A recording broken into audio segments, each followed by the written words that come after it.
Audio Jungle.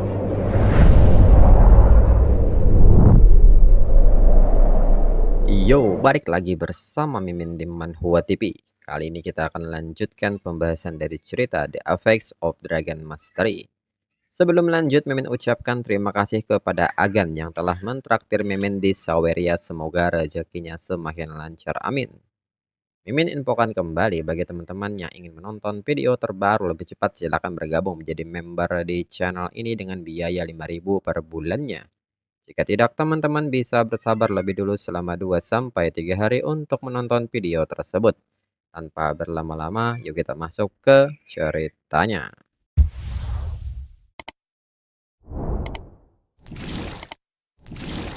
Lufan kini meminta Xingqian untuk bekerja sama dengan dirinya.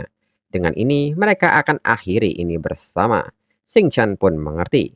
Hingga kini Blood Moon mengcasting serangan dari mulutnya. Dan Lufan kini meminta Xingqian untuk berubah ke bentuk Star Radiance. Lufan pun kini menggunakan skill Dragon Roar Arrow di mana semua panah adalah serangan magis tidak terisi daya. Akan memberikan kerusakan tambahan atau tembusan yang setara dengan 45% dari atribut kekuatan dan kelincahan penggunanya. Panah ini dapat dilemparkan setelah diisi daya selama beberapa detik. Kerusakan meningkat sebesar 50%. Hingga kini Lufan mulai mengisi daya anak panahnya. Di saat yang sama Blood Moon melepaskan skill Crimson Death Ray, sinar laser yang menyebabkan kerusakan sebenarnya sebesar 80% dari health point maksimum target. Namun Lufan dapat menghindarinya sambil mengisi daya anak panahnya.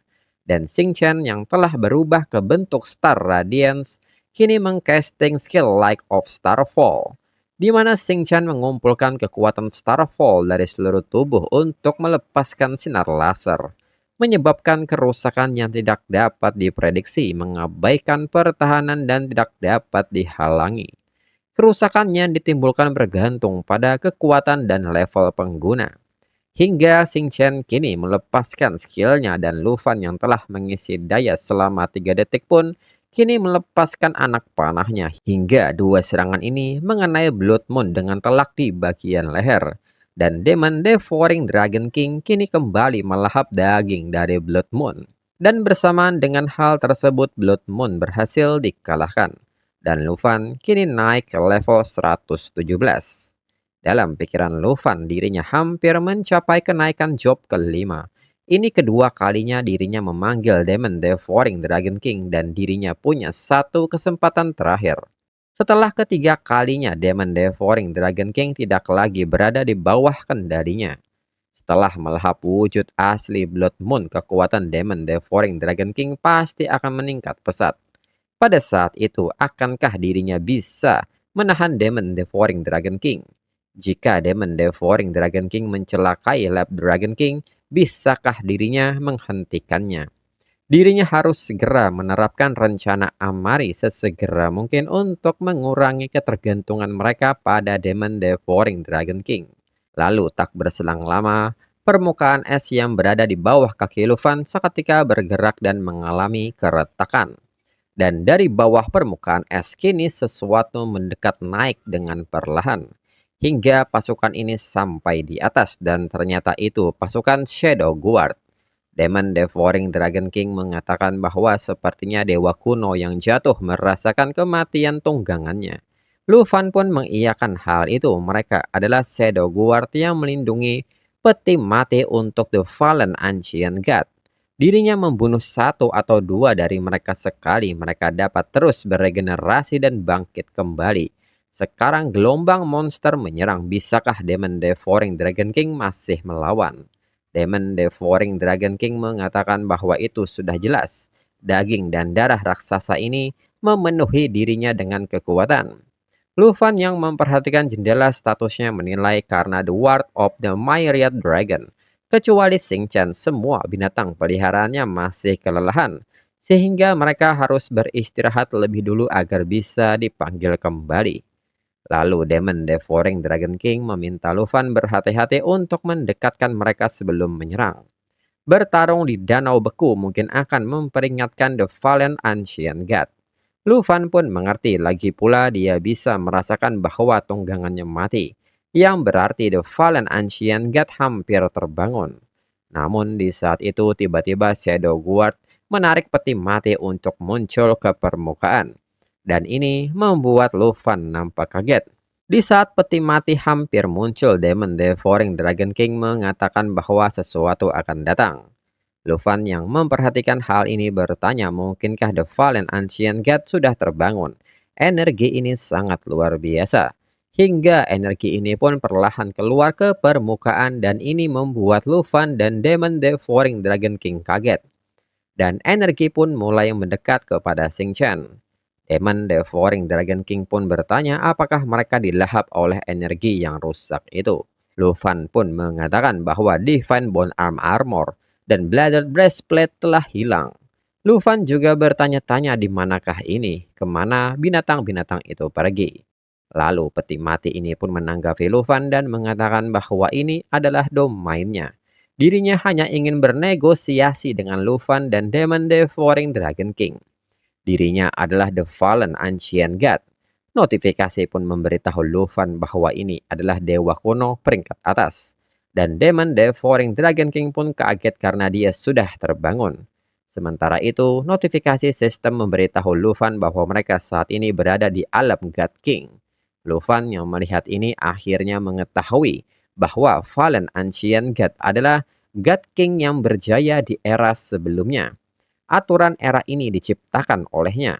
Lalu Demon Devouring Dragon King pun bertanya maksud Fallen Ancient God soal negosiasi ini. Apakah mungkin Fallen Ancient God sedang berusaha merayu mereka untuk menjadi Necromancer Fallen Ancient God dan membantunya untuk bangkit? Fallen Ancient God menyebut Demon Devouring Dragon King sangat pintar, tapi sayangnya Demon Devouring Dragon King bukan mitra negosiasi utamanya. Itu adalah Lufan, the Young Ancient God of the Abyss. Demon Devouring Dragon King pun kaget mendengarnya. Dalam pikiran Demon Devouring Dragon King, aura Lufan begitu bercampur dengan energi dewa-dewa kuno sehingga dirinya bahkan tidak menyadari Abyss Ancient God ada di dalam diri Lufan. Lufan pun bertanya, karena Fallen Ancient God begitu berterus terang, maka katakan pada dirinya bagaimana rencana Fallen Ancient God untuk bernegosiasi. Fallen Ancient God pun meminta Lufan untuk menjadi sekutunya dan Demon Devouring Dragon King menjadi tunggangannya. Demon Devouring Dragon King pun tidak menerima ini serta menyebut Fallen Ancient God sangat berani menghina dirinya. Dirinya tidak akan menjadi tunggangan siapapun. Fallen Ancient God mengatakan bahwa menjadi tunggangan dirinya adalah kehormatan tertinggi. Ancestral Crocodile yang mereka bunuh adalah ras yang lebih kuat daripada naga di zaman prasejarah. Jika Demon Devouring Dragon King setuju, dirinya akan mengizinkan Demon Devouring Dragon King memulai era baru bersama dirinya. Demon Devouring Dragon King pun meminta Fallen Ancient God untuk berhenti bicara omong kosong. Dirinya tidak akan pernah tunduk pada ras manapun. Fallen Ancient God juga mengatakan kepada Lufan, hanya dengan sejumlah kekuatan miliknya, dirinya dapat membuat Lufan jauh melampaui kekuatan yang diandalkan oleh Abyss Ancient God yang tidak berguna itu. Bahkan sebelum dirinya terbangun, Lufan akan sulit mencapai level dirinya. Fallen Ancient God pun mengajak Lufan untuk bergabung dengan dirinya. Setelah dirinya membawa kiamat, mereka bisa membahas siapa yang akan menjadi God King. Bayangkan Lufan akan menjadi orang yang menetapkan aturan untuk seluruh dunia. Lufan pun kini menanggapi Fallen Ancient God dan meminta maaf, dirinya menolaknya. Alasan dirinya merebut posisi ilahi adalah untuk mencegah siklus akhir zaman dan mengakhiri pemerintahan God King. Fallen Ancient God pun mengerti Lufan masih berpikir seperti manusia biasa. Lagi pula Lufan belum mengalami berbagai zaman yang tak terhitung dan tidak memahami nilai tahta seorang God King. Karena itu, negosiasi mereka telah selesai. Demon Devouring Dragon King pun merasa ada yang tidak beres. Lufan mengatakan bahwa bidang ini mulai larut. Di saat domain menghilang, Lufan segera memanggil Xing Chen. Namun yang lebih mengagetkan Lufan, peti mati itu sudah sampai di permukaan. Demon Devouring Dragon King mengatakan bahwa Shadow Guard itu menyeret peti mati hitam itu.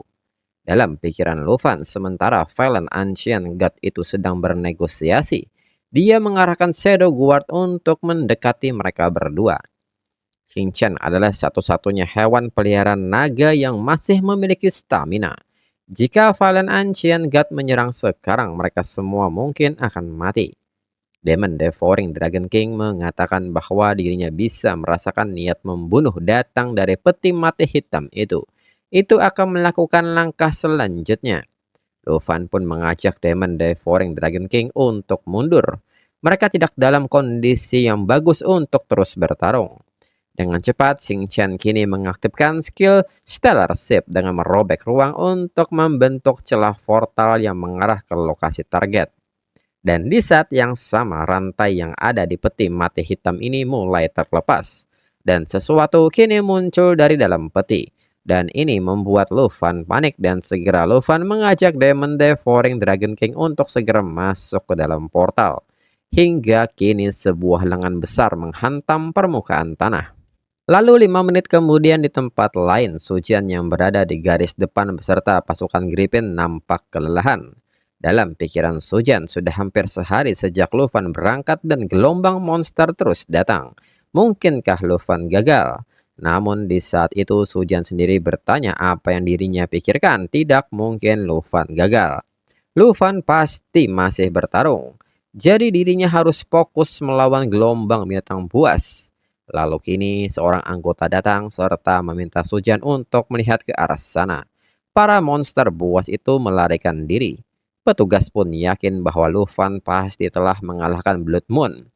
Sujian pun menyebut ini sangat hebat. Sujian kini mengajak pasukan Griffin untuk memusnahkan boneka mayat ini dan tunggu kembalinya pahlawan mereka yang penuh kemenangan. Namun di saat itu tiba-tiba sebuah getaran terjadi dan ini mengagetkan pasukan Griffin. Mereka pun bertanya-tanya apa yang sedang terjadi. Itu dari arah Blood Moon berasal. Dan kejadian selanjutnya membuat Sujian kaget di mana sebuah angin besar datang. Sujian memperingatkan rekan-rekannya bahwa badai datang. Pegang semua orang di atas tunggangan mereka serta jaga keseimbangan mereka. Hingga badai ini semakin kuat dan membuat pasukan Griffin terdorong mundur. Serta badai ini juga membunuh pasukan binatang buas di sepanjang jalan. Dan setelahnya nampak camping pos terdepan hancur disapu badai. Dan Sujian pun kini terbangun dari bawah puing-puing camp. Sujian pun nampak kaget melihat sekitar. Mereka benar-benar terlempar sejauh ini. Pos terdepan hancur dan semua prajurit menerima luka serius. Lalu salah seorang anggota memanggil Sujian dan nampak bersyukur Sujian baik-baik saja. Sujian segera berlari ke arahnya dan bertanya di mana sisa pasukan Griffin. Anggota ini pun mengatakan bahwa mereka kehilangan terlalu banyak orang. Semua pos terdepan di dekatnya hancur. Untungnya gelombang monster telah lenyap sepenuhnya. Saudara-saudara yang selamat tidak perlu bertarung lagi dan sedang berkumpul kembali ke pos terdepan. Untuk berpikir kekuatan badai mendadak itu begitu dahsyat. Sujian pun kini bertanya-tanya dalam pikirannya yang tampaknya boneka mayatnya tidak berujung di tangannya begitu saja. Ledakan keras itu dan badai yang mengikutinya. Semua hal itu datang dari arah Blood Moon. Anggota ini pun seketika bertanya bukankah Sujian akan ikut mereka ke pos terdepan nomor 1. Sujian pun meminta anggotanya untuk kembali lebih dulu dan berkumpul kembali. Dirinya akan pergi memeriksa status Blood Moon. Meskipun gelombang binatang buas telah menghilang, mereka tidak boleh lengah. Pastikan keselamatannya sendiri terlebih dahulu lalu cari prajurit yang selamat di sepanjang jalan. Anggotanya pun mengerti. Sujian yang berangkat pun bertanya-tanya dalam pikirannya apa yang sebenarnya terjadi di sana. Apakah Blood Moon sudah mati atau mungkinkah itu Luffy yang mati? Lalu 2 jam kemudian Sujian telah tiba di area Blood Moon. Sujian pun bertanya apa yang telah terjadi di sini. Blood Moon sudah tidak ada lagi dan tempatnya membentuk kawah cakar raksasa yang besar dan dalam. Sujian pun kini mendarat dan berjalan mendekati kawah ini. Sujian pun bertanya di mana tepatnya Luffy berada sekarang. Bagaimana mungkin penjaga terkuat mati begitu saja? Namun Sujian tidak percaya ini. Luffy tidak mungkin mati. Jika bahkan Luffy telah jatuh, maka dunia ini benar-benar tidak punya harapan lagi. Saat Sujan melemparkan bola api ke kawah untuk mengetahui kedalamannya, Sujan nampak kaget ada begitu banyak Shadow Guard di sana. Dan bahkan ada peti mati itu. Apakah Valen Ancient God sudah terbangun dan mungkinkah Luffy sudah mati? Dan akibat api Sujan baru saja membangunkan kembali Shadow Guard. Segera Sujan kini kembali menuju tunggangannya dan meminta tunggangannya untuk cepat lari dari sini. Sujan pun tidak menyangka ada banyak dari mereka. Dirinya ingat bahwa makhluk-makhluk ini dapat terus-menerus memulihkan tubuhnya. Dulu dirinya butuh bantuan Luffy hanya untuk mengalahkan salah satu dari mereka. Ini tidak benar, dirinya sama sekali tidak punya kesempatan untuk menang. Sujan pun merasa ini sangat buruk Shadow Guard mengejar dirinya. Sujan pun bertanya apakah ini benar-benar tempat dirinya menemui ajalnya. Sujan seketika berteriak dan bertanya apakah Luffy sudah mati atau masih hidup. Hingga di saat yang sama tiba-tiba sebuah retakan dimensi muncul di mana Singchan, Luffy dan Demon Devouring Dragon King muncul. Sujan pun nampak kaget dan lega Luffy ternyata masih hidup. Luffy seketika bertanya mengapa Sujan datang ke sini. Tempat ini sangat berbahaya. Sujan pun mengatakan bahwa dirinya mengira Luffy sudah mati. Sujan pun bertanya kemana tepatnya Luffy pergi dan siapa wanita ini. Luffy mengatakan bahwa dirinya pergi menunggu hewan peliharaan naganya memulihkan staminanya. Hingga kini semua hewan peliharaan naga Luffy keluar dan siap untuk bertarung. Luffy pun kini meminta semuanya untuk menyerang bersama-sama. Abao pun kini nampak bersemangat untuk membantai mereka. Xiaofei pun mengatakan bahwa dirinya akan membantu mereka semua dan mengaktifkan Berserker Totem untuk meningkatkan semua atribut hingga 100%. Luffy pun kini maju menggunakan teknik Divine Bondescan. Xiaoye pun kini mengaktifkan Natural Disaster untuk memanipulasi gravitasi di area target. Hingga di saat Shadow Guard terkunci, Abao melepaskan Avatar of Thunder. Dan Shinchen melepaskan Light of Starfall. Lalu Xiaoji kini juga ikut membantu dengan mengaktifkan skill Sting Overturning. Dan Winter melepaskan skill Doomsday Calamity. Hingga Shadow Guard kini membeku serta menerima pengurangan health point secara terus-menerus karena efek racun yang menumpuk. Sujan yang menyaksikan ini mengatakan berapa kali pun dirinya melihat kekuatan seperti ini. Tetap saja terasa berlebihan. Tapi mayat jatuh Shadow Guard Dewa Kuno dapat terus meregenerasi tubuh mereka sehingga pertempuran ini mungkin cukup memakan waktu. Demon Devouring Dragon King menanggapi soal memakan waktu, jangan lupa dirinya juga ada di sini. Dirinya akan menggunakan kekuatan Blood Moon untuk membuat mereka semua lenyap. Hingga Demon Devouring Dragon King yang berubah ke bentuk naganya, melepaskan skill World Burning Apocalyptic Storm, hingga membakar habis kawanan Shadow Guard. Sujan pun nampak kaget dan mengatakan bahwa ini lebih kuat dari naga Luffy manapun. Dan itu dicampur dengan energi mayat yang jatuh. Luffy pun mengatakan bahwa itu karena bantuannya dirinya bisa membunuh Blood Moon atau Ancestral Crocodile. Dalam pikiran Luffy, dirinya agak kecewa Demon Devouring Dragon King bergerak ketika pertempuran hampir berakhir. Lalu Sujan pun nampak kaget mendengar Ancestral Crocodile ini. Luffy membenarkan hal itu, dia terletak di bawah pegunungan. Terikat oleh rantai yang terhubung ke peti mati hitam, itu adalah gunung dari Valen Ancient God. Dan dia adalah God King dari era sebelumnya. Sujan pun mengerti jadi maksud Luffy kawah cakar raksasa ini disebabkan oleh Valen Ancient God. Demon Devouring Dragon King membenarkan hal itu. Belum sepenuhnya terbangun, jadi serangan ini hanyalah pertunjukan kekuatan. Tetapi cukup untuk menunjukkan bahwa tidak ada yang memiliki kemampuan untuk menghadapinya. Luffy menambahkan bahwa itulah sebabnya dirinya ingin melaksanakan rencana Amari sesegera mungkin. Mereka harus berpacu dengan waktu dan merebut cukup otoritas ilahi sebelum Valen Ancient God terbangun. Sujan pun menanggapi ini dan mengatakan bahwa itu juga kesulitan mereka saat ini. Sebenarnya tepat setelah Luffy berangkat melawan Blood Moon, dirinya bertanya pada kakeknya tentang perkembangannya. Kakeknya bilang bahwa Han Fanbei terus-menerus mencoba untuk mengadakan pertemuan antara para pemimpin negara lain, berharap untuk berbagi kemajuan dalam menyelidiki dewa-dewa kuno. Tetapi hampir tidak ada negara yang setuju, hanya negara salju yang bersedia bekerja sama. Dan tampaknya itu hanya karena hubungan baik Luffy dengan keluarga Andre. Mendengar hal ini, Luffy pun nampak kecewa karena masih nol kemajuan. Tujing juga menyebut bahwa negara lain mengira negara naga hanya menginginkan wilayah dan sumber daya rahasia mereka. Demon Devouring Dragon King pun bertanya soal negara salju, bukankah itu sempurna? Luffy bertanya pada dirinya tentang hal itu sebelumnya. Dark Ancient God yang dirinya lawan terletak di Bloody Basin negara salju. Luffy menyebut ini hebat, langkah selanjutnya dari rencana mereka memiliki tujuan.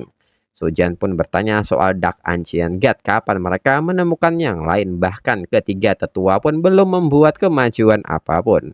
Luffy mengatakan bahwa ini tidak ada hubungannya dengan itu. Yang penting adalah mereka harus segera pergi, membunuh Dark Ancient God dan melakukan ritual posisi ilahi untuk Sujan. Sujan pun mengerti sekarang saatnya dirinya bersiap untuk menggantikan dewa kuno. Dirinya merasa sedikit gugup. Dan kini naga-naga Luffy telah kembali dan memberitahu bahwa pertempuran telah berakhir. Lalu Sujan mengatakan bahwa dirinya akan pergi ke pos terdepan satu terlebih dahulu untuk merawat pasukan Griffin yang terluka.